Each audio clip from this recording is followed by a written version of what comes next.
Hello dear student, जैसा कि मैंने आप लोगों को कल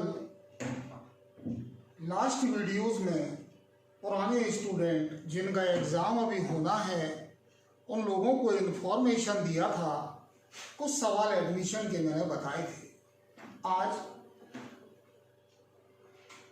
रिकॉन्स्टिट्यूशंस ऑफ पार्टनरशिप, साझेदारी के पुनर्गठन के बारे में मैं आपको बताऊंगा।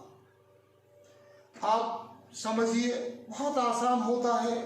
रिकॉन्स्टिट्यूशंस, पुनर्गठन क्या होता है? पहले तो इसके वर्ड्स पर ध्यान दें। रिकॉन्स्टिट्यूशंस, री यानी पुनः, कॉन्स्टिट्यूशंस यानी कि गठन, यानी पुनर्गठन, यानी दोबारा से निर्माण करना, दोबारा से बनाना। कभी कभी साझेदारी बिजनेस में ऐसे अवसर आते हैं जब साझेदारों के बीच विद्यमान समझौते में परिवर्तन की आवश्यकता होती है। मेरा कहने का मतलब है, कभी कभी साझेदारी व्यवसाय में ऐसे अवसर आते हैं कि जो समझौते हैं साझेदारों के बीच में, उनमें परिवर्तन करना पड़ता है। परिवर्तन के फलस्वरूप, परिवर्तन के कारण वर्तमान समझौता जो प्रेजेंट एग्रीमेंट है वह खत्म हो जाता है और एक नया एग्रीमेंट उसकी जगह पर किया जाता है और पुरानी साझेदारी समाप्त हो जाती है, किंतु साझेदारी फर्म उसी नाम से व्यवसाय कर सकती है। फर्म का नाम नहीं बदलता रिकॉन्स्टिट्यूशंस में।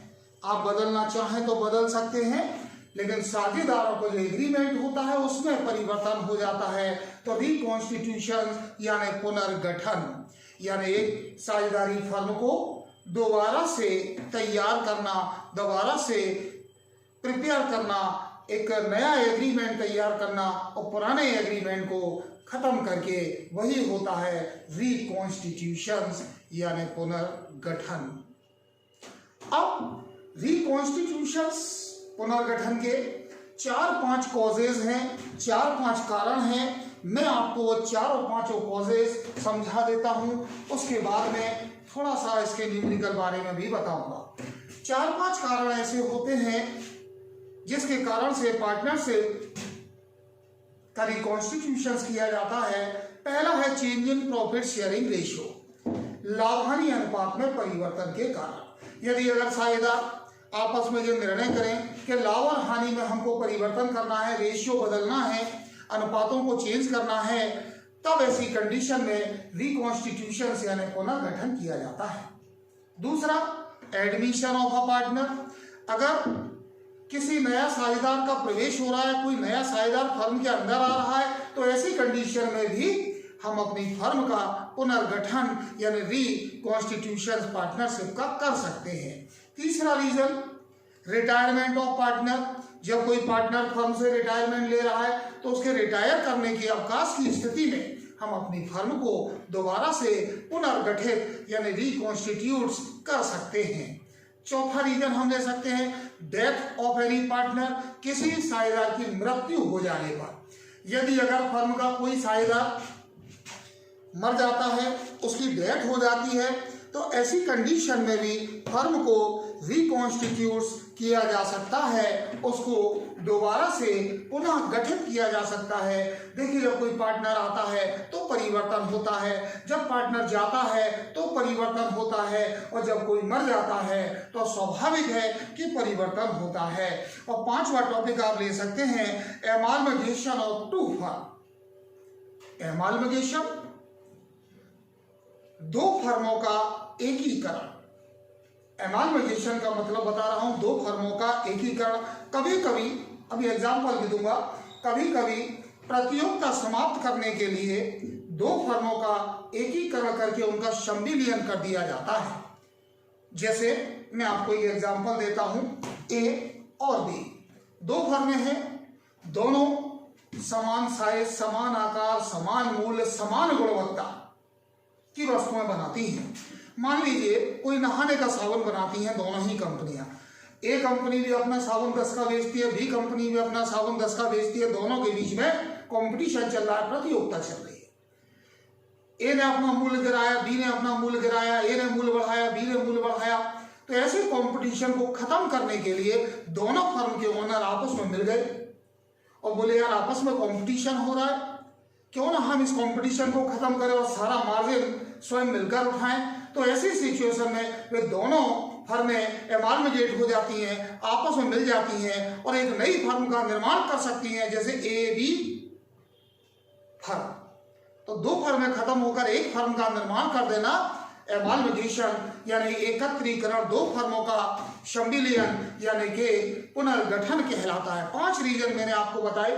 Change in profit sharing ratio, लाभ हानि में परिवर्तन, एडमिशन होने के कारण परिवर्तन आता है, इन केस ऑफ रिटायरमेंट अवकाश ग्रहण करने पर परिवर्तन आता है, इन केस ऑफ डेथ कोई साझेदार मर जाता है तो परिवर्तन आता है। और एक रीजन मैंने और बताया, एमालगेशन ऑफ टू फर्म, दो फर्मों का एकीकरण हो जाने के कारण इसमें परिवर्तन आता है। इसके बाद मैं आपको शॉर्ट में सैक्रिफाइस रेशियो बताऊंगा, शॉर्ट में गेनिंग रेशियो बताऊंगा, फिर इसका फार्मूला बताऊंगा और छोटे से न्यूमेरिकल बनाना भी आज मैं आपको सिखा दूंगा। ध्यान से सुनिए। इसमें सैक्रिफाइस रेशियो क्या होता है? सैक्रिफाइस रेशियो जैसे हम त्याग अनुपात कहते हैं। ये त्याग अनुपात क्या है? फर्म के पुनर्गठन के फलस्वरूप जब एक फर्म का रिकॉन्स्टिट्यूशन कर दिया जाता है तो लाभ विभाजन अनुपात में परिवर्तन होता है, उनके जो प्रॉफिट शेयरिंग रेशियो होते हैं वो चेंज होते हैं। इससे प्रेजेंट पार्टनरों में से किसी एक अथवा अधिक साझेदारों को किसी एक या अधिक साझेदारों के पक्ष में अपने पुराने भाग में से कुछ त्याग करना पड़ता है। यानी कहने का मतलब यह है सैक्रिफाइस यानी त्याग करना। जैसे मान लीजिए ए अपने हिस्से में से सी को त्याग कर रहा है, बी अपने हिस्से में से सी को त्याग कर रहा है, तो जब परिवर्तन होता है तो पार्टनर अपने शेयर में से कुछ ना कुछ हिस्सा त्याग करते हैं, वही सैक्रिफाइसिंग कहलाता है। अब इसका दूसरा पार्ट बता दूं, गेनिंग रेशियो, जिसे हिंदी में कहते हैं लाभ प्राप्ति अनुपात। लाभ प्राप्ति अनुपात सैक्रिफाइस रेशियो के त्याग अनुपात के जस्ट अपोजिट होता है, जस्ट अपोजिट। इसमें पार्टनर त्याग करते हैं, सैक्रिफाइस करते हैं, ये एकदम अपोजिट होता है। इस लाभ विभाजन के अनुपात में परिवर्तन के कारण वर्तमान साझेदारों में किसी एक अथवा अधिक साझेदारों अथवा अन्य विद्यमान साझेदारों के लाभ का कुछ हिस्सा प्राप्त करते हैं। यानी यहां पर क्या है? अपोजिट। यहां त्याग कर रहे थे, अपने हिस्से में से हिस्सा दे रहे थे, लेकिन यहां पर वे प्राप्त करते हैं। यानी कहने का मतलब यह है कि किसी एक अथवा अधिक साझेदार अन्य जो और साझेदार हैं, अदर पार्टनर हैं, उनके हिस्से में से हिस्सा प्राप्त करते हैं। वहां पर हिस्सा दिया जा रहा है अन्य साझेदारों को, और उसका अपोजिट यहाँ जो देने वाला है वो सैक्रिफाइस कर रहा है और वहां जो लेने वाला है वो गेन कर रहा है। भाई यही इसके अंदर अंतर है। एक देने वाला है तो वो सैक्रिफाइस है और जो लेने वाला है वो गेनिंग है। तो दोनों जस्ट अपोजिट हैं। अब मैं आपको सैक्रिफाइसिंग और गेनिंग रेशियो का फार्मूला बताता हूं, आप उसको समझिए। और भी इसमें डिटेल में थ्योरी है, वक्त आने पर आपको समझा दी जाएगी। सबसे पहले मैं आपको फार्मूला लिखकर बता रहा हूं, समझिए। सैक्रिफाइस रेशियो यानी कि हिंदी में कहते हैं त्याग अनुपात, इसका फार्मूला होता है old ratio minus new ratio. मैं अभी आपको एक एक चीज डिटेल में समझाऊंगा। मुझे विश्वास है आप लोग आसानी से इसे समझ लेंगे। सबसे पहले formula concept sacrifice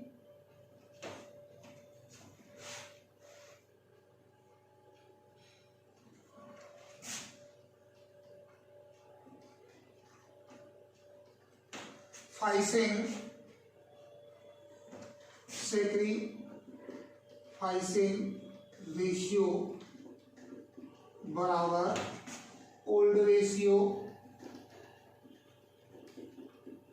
minus new ratio. अब हिंदी में भी मैं लिख के बता देता हूं।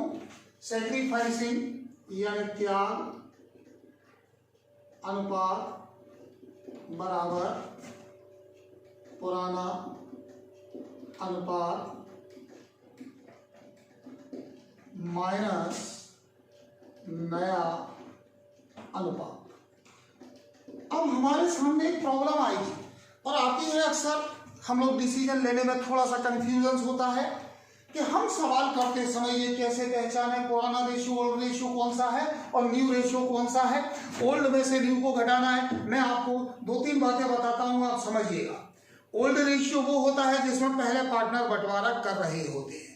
न्यू रेशियो वो होता है जो फ्यूचर के लिए डिसाइड किया जाता है कि जैसे मान लीजिए ABC पार्टनर है, उनका रेशियो है 2:1, वो पुराना है और आगे लिखा है दे डिसाइड फ्यूचर प्रॉफिट में भविष्य का लाभ हानि अनुपात 3:2:1, तो वह उनका न्यू रेशियो कहलाता है। यहां पर आपको अगर ये बात समझ में नहीं आई तो मैं आपको दूसरा तरीका बताऊं। जब आप सम को पढ़ेंगे उसमें लिखा हो ABC are partner, they share profit and losses, ABC साझेदार हैं, वह लाभ हानि 3:2:1 के अनुपात में बांटते हैं। ये पुराना रेशियो है। जो रेशियो पहले होता है स्टार्टिंग में, नॉर्मल लैंग्वेज में बता रहा हूं, जो पहले होता है वह पुराना होता है और जब सवाल आगे बढ़ा भविष्य में इस तरह से या किसी रेशियो में बंटवारा करेंगे वो न्यू रेशियो होता है।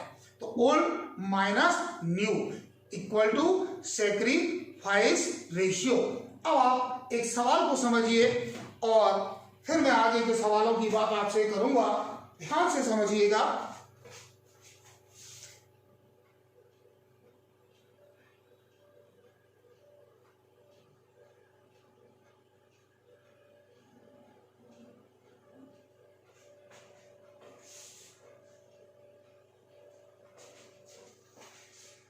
देखिए, old ratio minus new ratio के बाद में एक सम है, क्विक समझिए। A and B are partner in a firm, A और बी एक फर्म में साझेदार हैं, sharing profit in the losses in the ratio 6:4। भाई यही बात पकड़ जाइए, ए बी साझेदार हैं जो लाभ और हानि 6 और 4 के अनुपात में बांटते हैं, 6 और 4 के अनुपात में बांटते हैं। ये पुराना रेशियो है, पहले मिला पुराना है। आगे देखिए सवाल में लिखा है they decide to share the future profit equally, वे भविष्य में बराबर बराबर लाभ हानि बांटेंगे, भविष्य में बांटेंगे, यानी कि नया रेशियो है। तब इस सवाल में हमें सैक्रिफाइस और गेनिंग रेशियो पूछा है। देखिए फार्मूला आपके सामने रखा हुआ है, मैं आपको एक बार सॉल्व करके दिखा देता हूं।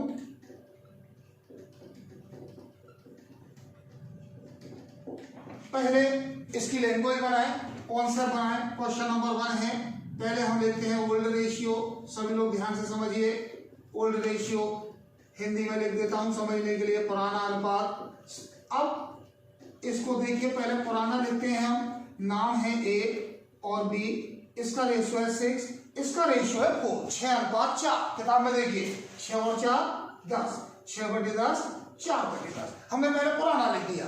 ऐसे छोटे सवालों में लैंग्वेज सिस्टम बनाया करो। इसके बाद हम लिखते हैं न्यू रेशियो, न्यू रेशियो नया अनुपात।